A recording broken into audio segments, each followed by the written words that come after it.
দারাজ শুধু অফার না, logistic system নিয়েও অনেক কিছু করছে। ওদের আছে 4000-এর বেশি ডেলিভারি ম্যান, 570টার বেশি ডেলিভারি ভেহিকেল।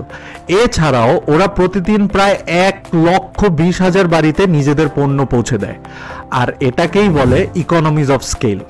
আচ্ছা, আরেকটু ভেঙে বলি।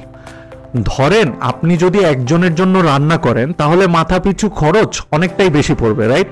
কিন্তু যদি 10 জনের জন্য একই রান্না করেন, খরচ মাথাপিছু অনেকটাই কমে যাবে।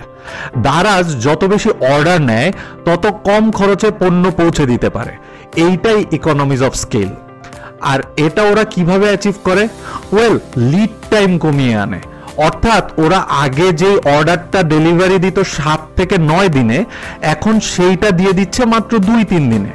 আর এতে করে লিড টাইম কমে যাচ্ছে, আর কম ডেলিভারি টাইম থাকায় মানুষ অর্ডারও দিচ্ছে অনেক বেশি।